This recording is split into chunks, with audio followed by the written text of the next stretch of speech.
When people talk about the greatest horror trilogies, they usually mention franchises like Evil Dead, Scream, or The Lord of the Rings. Not horror, but you get the idea. Is Ty West X trilogy the greatest horror trilogy ever made? That is a ridiculous question. After all, horror has given us some legendary trilogies. Like I said, Evil Dead, Scream's original run, George Romero's Dead trilogy, and yet somehow Ty West managed to create something that feels completely unique. Three movies, three different genres, one story, and somehow it works. Today, I want to answer a very simple question. Is the X trilogy actually the greatest horror trilogy ever made? To figure that out, I think we need to establish a few criteria.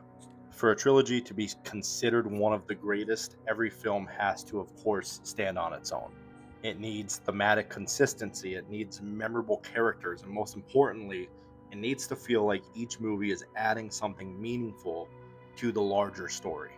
So let's see, how does the X trilogy hold up? When X released in 2022, most people expected a straightforward slasher.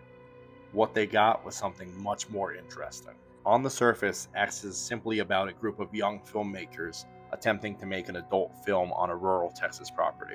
But underneath all the blood and violence, the movie is really about aging. More specifically, it's about the fear of becoming irrelevant.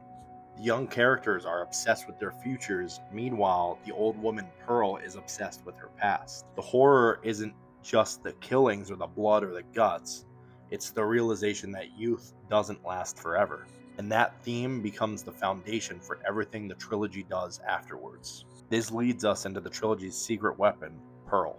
Most prequels exist to answer questions that nobody was asking. Pearl is different. Instead of expanding the lore, it completely recontextualizes X. Before Pearl, she was simply the villain.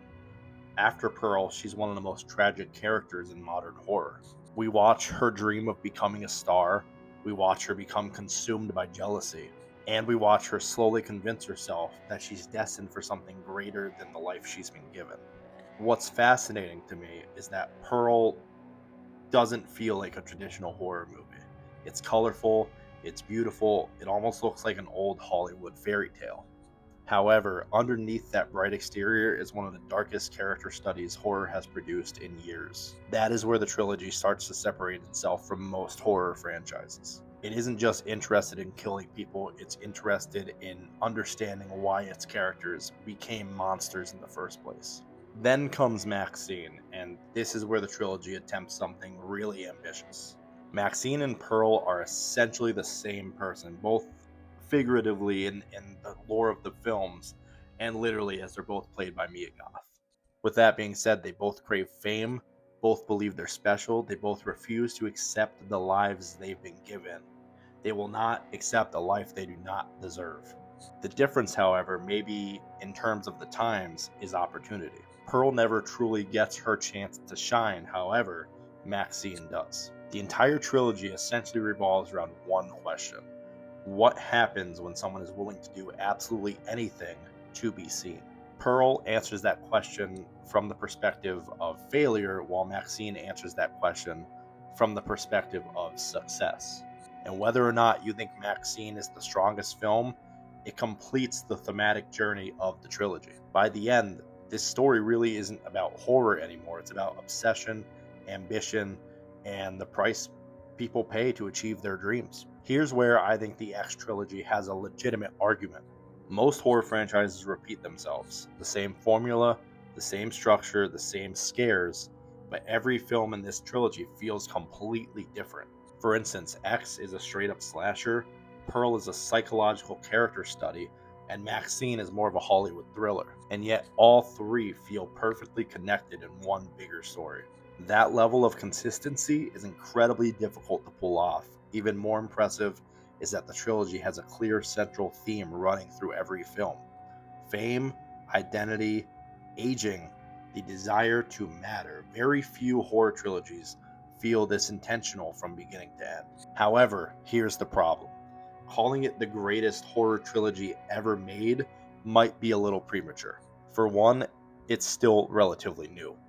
the cultural impact hasn't fully revealed itself yet. And of course, while X and Pearl were almost universally praised, Maxxxine was far more divisive. Some people loved it, others felt it didn't quite stick the landing.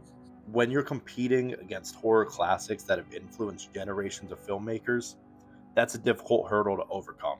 Greatness isn't just about quality, it's also about legacy, and legacy takes time. So, with all that being said, is Ty West X Trilogy the greatest horror trilogy ever made?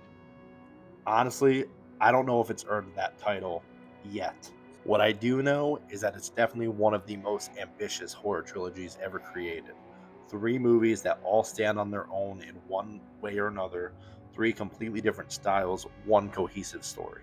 Whether it's the greatest horror trilogy ever made is still up to debate and will probably be for debate till the very end of time. But I think there is a much easier claim to make.